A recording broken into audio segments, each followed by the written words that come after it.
Ora, muito bom dia. Eu hoje vou fazer um trabalho muito minucioso. É uma coisa que é facultativa, não é obrigatório numa escala de uma guitarra, mas é muito útil para quem toca. Há quem faça a marcação dos pontos de referência que o faça na parte frontal da escala, portanto da parte de cima da escala, e há quem o faça lateralmente com pequenos pontos. Esses pontos são importantes para quem toca, para saber onde é que está na escala. Mas para além disso, é uma questão estética também, é uma questão de dar alguma beleza ao instrumento. Há quem opte por madrepérolas já pré-feitas como foi o caso que eu pus na roseta da guitarra, que tenho aqui um exemplo, sobrou uma, não sei se conseguem ver bem, são de compra, e há quem faça as suas próprias marcações.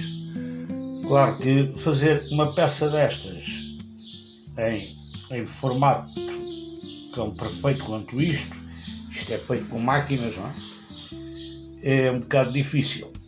E também só me sobrou uma da quantidade de peças que eu comprei para a roseta, sobraram-me mais duas, mas não sei por que partiam-se.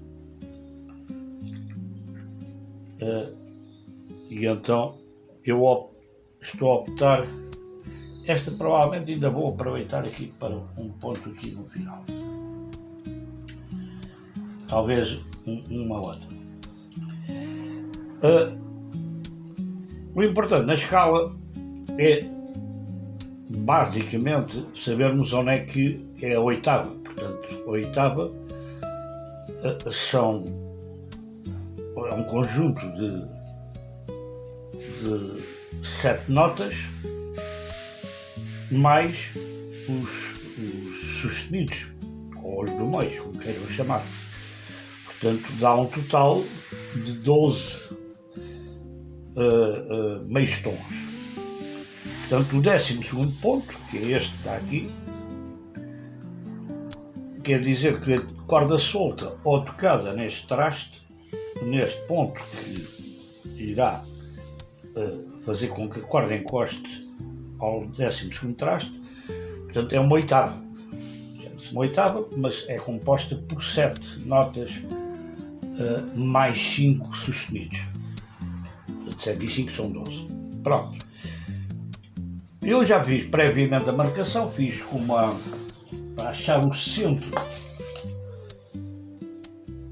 de cada espaço.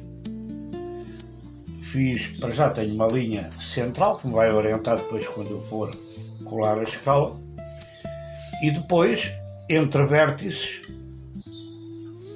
o vértice daqui e o daqui e o outro também, vai-me dar precisamente o centro. Há quem faça só a partir do 5º traste, há quem faça a partir do 3º, portanto existe padrão tanto na guitarra portuguesa como na viola ou guitarra clássica.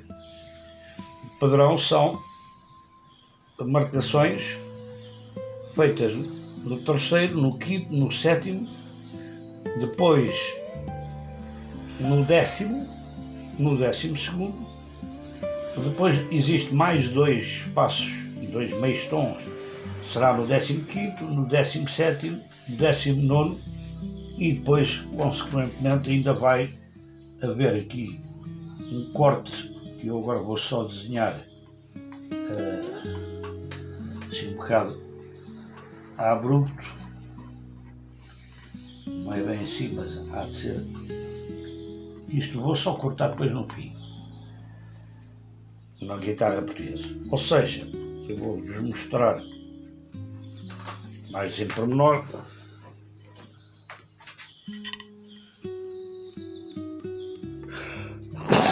Desculpem, um espirro. No terceiro, no quinto, no sétimo, no décimo segundo, no 15º, no 17º e 19º.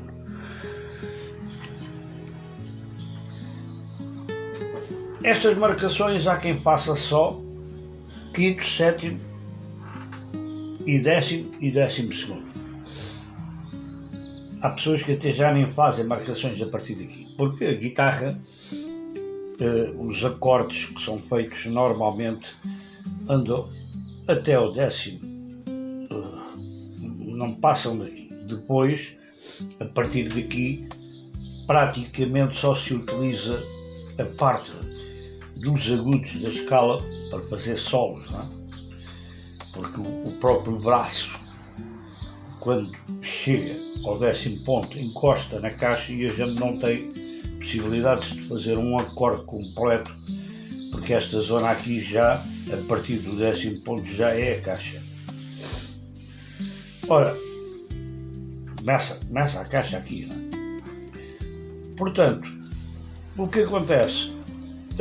Há necessidade, eu pessoalmente quero fazer marcações com pontos à vista na parte frontal. Para embelezar, também posso depois, posteriormente, adicionar aqui lateralmente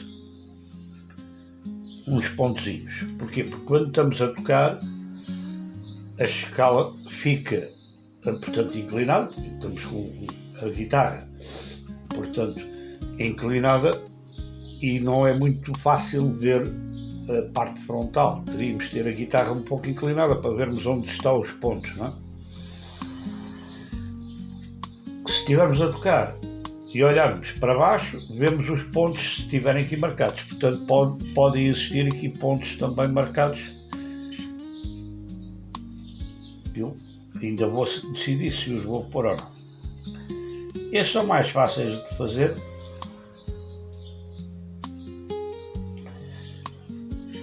Porque basta fazer um furinho com 2 milímetros e pôr um pedacinho de, nem que seja um palito de madeira. Há quem faça com plástico, né? Acrílico. Aqui raramente se põe madrepérolas, mas também pode ser posto. Ora, existem estas madrepérolas à venda, vários formatos redondos, retangulares, uns em S, outros é uma infinidade. Eu, como tenho este, me sobrou, eu vou aplicar este aqui no 12º traste. E provavelmente os pedacinhos que sobraram em triângulo, vou meter mais um aqui, mais pequeninos, outro e outro. Os 4 pontos, terceiro, quinto, sétimo e 10º, eu próprio vou construí-los. E depois eu vou fazer isto dividido em 2 vídeos, um para fazer a marcação que eu estou a explicar agora, e como vou furar, e depois vou explicar como é que eu próprio faço com madrepérola, que nós conseguimos naquelas bijutarias que as nossas mães têm, ou as nossas mulheres, ou as mulheres dos outros, tanto faz, desde que a gente tenha acesso. Isto, por exemplo, é uma madrepérola que tem 2 faces distintas, uma mais escura e outra mais clara, que eu já utilizei, como estão a ver, noutras situações, e que eu vou a partir daqui fazer as peças para incrustar, portanto fazer uma incrustação nestes pontos. Eu já vos explico como é que eu vou fazer isto. Também pode ser feito com um colar que tem peças de madrepérola. Esta está toda em bruto, não é? Obviamente. Isto era um colar em que isto até algumas não, estão todas com um furo, mas eu vou aproveitar algumas, já fiz aqui uma seleção, que estão mais a direito, e vou aproveitar isto para fazer eu próprio as peças para pôr aqui. Isto pode ser feito com uma serra, aquelas serras de reluz bem pequeninas, não é? Uma serra muito fininha, ou pode ser feito com um outro processo que eu vou explicar no vídeo seguinte. Portanto, o vídeo vai ser dividido em parte 1 e parte 2. Bom, vou guardar estas peças aqui para elas não se perderem, e para isto eu vou precisar de utilizar várias ferramentas simples, que se compra no chinês. Um furador para marcar os pontos onde eu quero, num sítio muito certinho que nós temos que achar. Vamos fazer uma pequena marcação.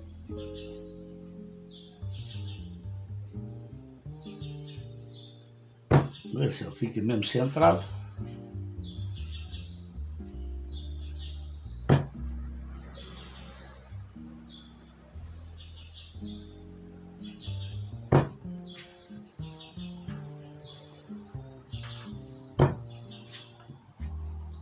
Eu vou pôr até o 15º.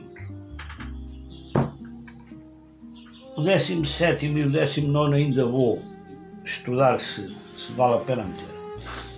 Pronto, tendo esta marcação feita, eu vou utilizar para um diâmetro de, isto é uma broca de 5, posso pôr de,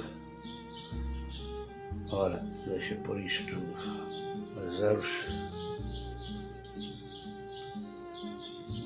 Eles dizem que é 5, mas nunca é 5. É 4,95. Ou, eventualmente, uma broca de 6. Muito mais que isto é exagero.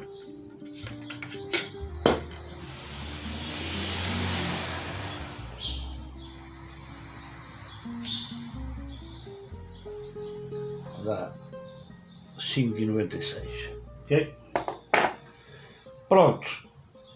Eu, para fazer estas marcações, não utilizo o broquinho elétrico ou a parafusadora. Pronto. Eu tenho aqui, mas não vou utilizá-la. Porquê? Porque isto é preciso ser feito com muito cuidado para nós não estragarmos a escala. Então era do meu tio-avô. Eu vou optar por fazer 5 litros, depois logo decido. Isto é um barbequim manual, que era do meu tio-avô. E agora, com muito cuidadinho, vou fazer aqui, como já tenho o bico, agora vou muito devagarinho, vou fazer furação.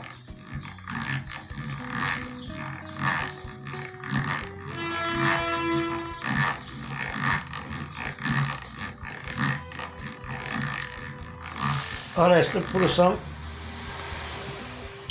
não precisa ser muito profunda, não é? Qualquer das maneiras, estas madrepérolas têm que ter um bocadinho mais, porque vai ficar saliente. Eu tenho aqui, por acaso, curiosamente, umas mais finas, que estas têm um limpo. Isto eram, vou-vos mostrar mais em pormenor, isto eram fichas de jogo que se usava antigamente. Isto até, acho que é japonês ou chinês, tem uns arabescos. Mas eu, neste caso, só vou utilizar a parte central para não ficar com estes desenhos Se bem que estes desenhos que estão são escavados aqui, estes desenhos, quando eu for lixar, vão desaparecer. Só que isto é muito fino. Isto também eram fichas que era do meu avô. Pode ser usado também, quem quiser. Botões, aqueles botões antigos. Este não é madrepérola, é, como eles chamam isto, tem outro nome. É também uma concha, não é?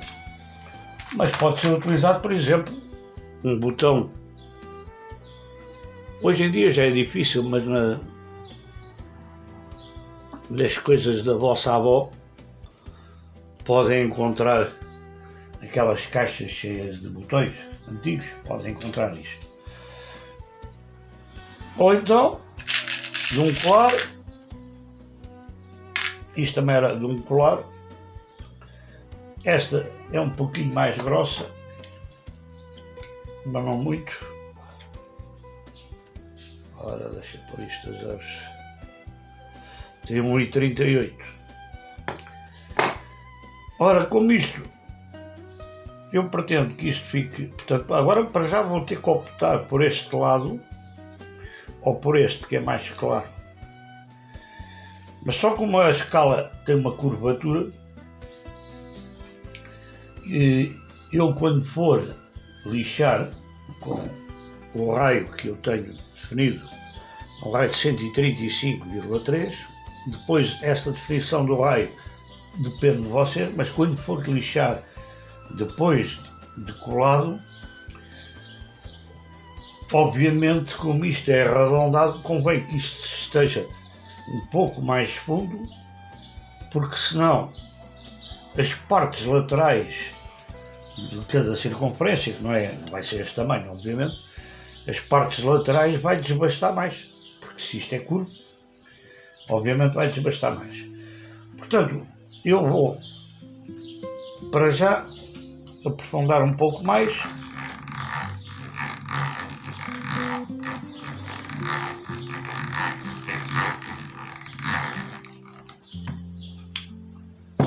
De forma a deixar isto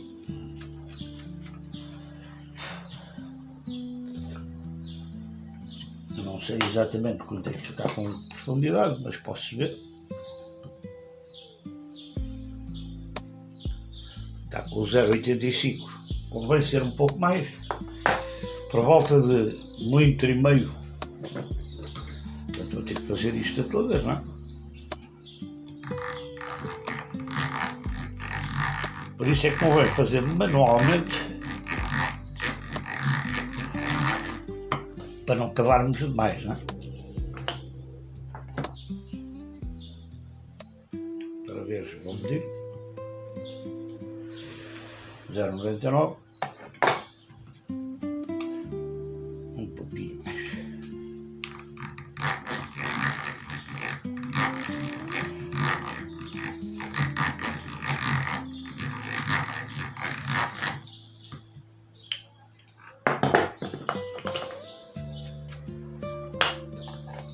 Pronto, eu penso que esta profundidade já é suficiente.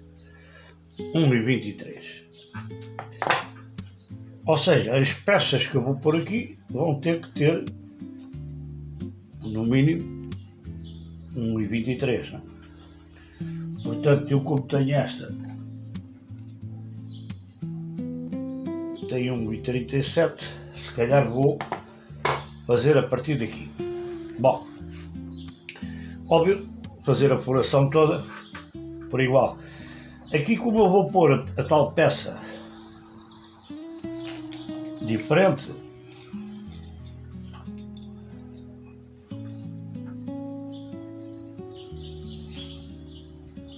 que define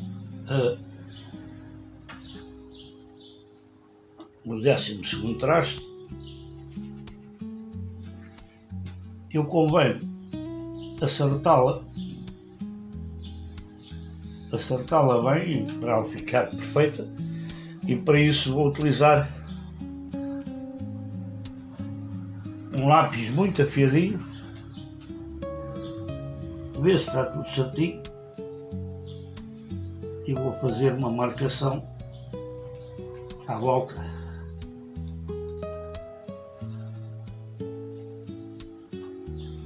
das faces.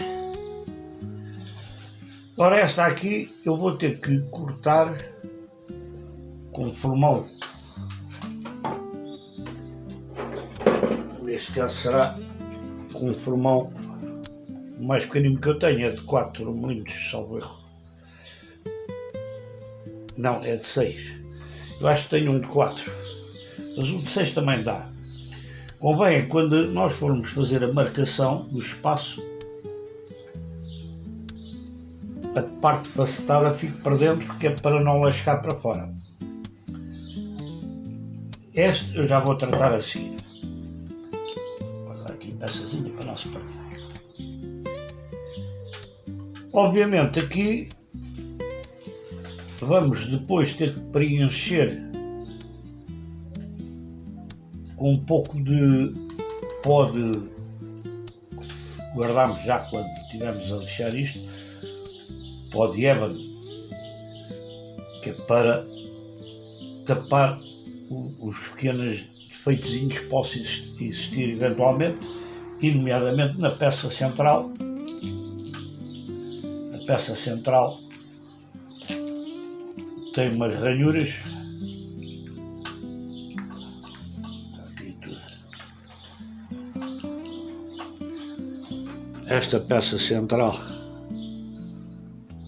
podem ver, tem umas ranhuras que têm que ser preenchidas com pó.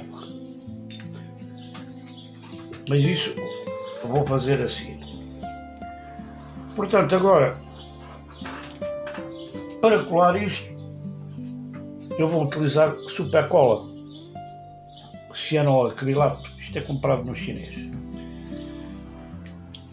Eu, por acaso, costumo utilizar umas pipetazinhas. Tenho que cortar aqui a cabeça.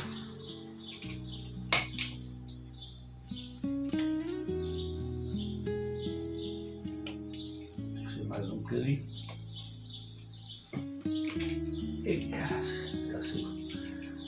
já espalhou tudo que é assim. Estava sob pressão.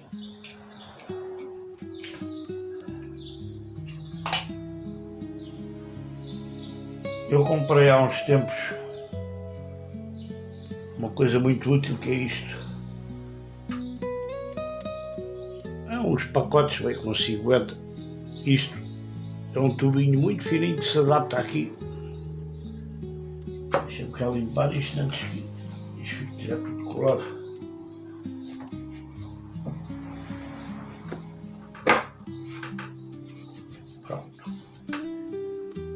Mais ou menos.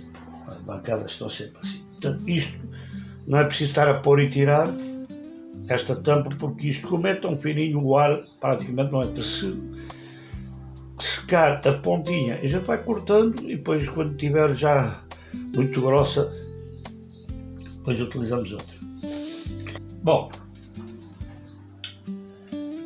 existem uns sprays de secante para secar mais rápido. Mas não é muito fácil de encontrar, só em casas da especialidade, um secante de cola rápida, de cianoacrilato. Mas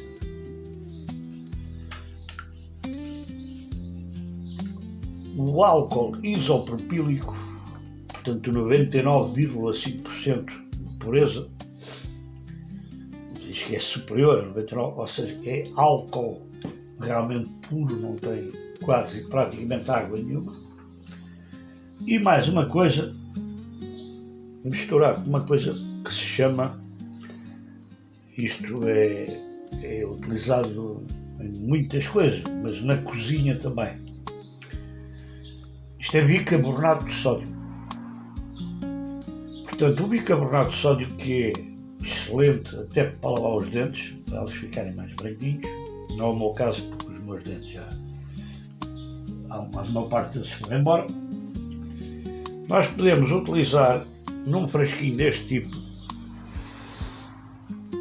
um pouco de álcool, por exemplo, para meio frasco de álcool, uma colher de chá de bicarbonato e agitar bem. Eu é a primeira vez que vou utilizar isto. Mandei vir de Espanha, mas aquilo como há produtos que não podem vir de avião, é um pouco mais complicado o transporte e depois desisti. E então vou fazer a experiência de utilizar o álcool isopropílico misturado com bicarbonato para fazer de secante da cola rápida. Vocês depois já vão entender o porquê disto, porque a maneira como eu vou fazer as peças para meter aqui, uma maneira que se calhar vocês nunca viram, mas é extremamente fácil de fazer e resulta bem. Portanto, este vídeo vou terminar por agora. Depois, quando começar a fazer as peças para meter aqui e a colar, depois eu vos faço um segundo vídeo, ok? Este é o 69ª parte, o passo sobre a guitarra de construção, a construção da guitarra portuguesa. Chegamos ao ponto de embelezá-la, né? Portanto, vou dividir em duas partes. Na segunda parte vocês verão como é que eu vou fazer as peças para meter aqui, está bem? Um grande abraço e tenham um bom fim de semana. Tchau.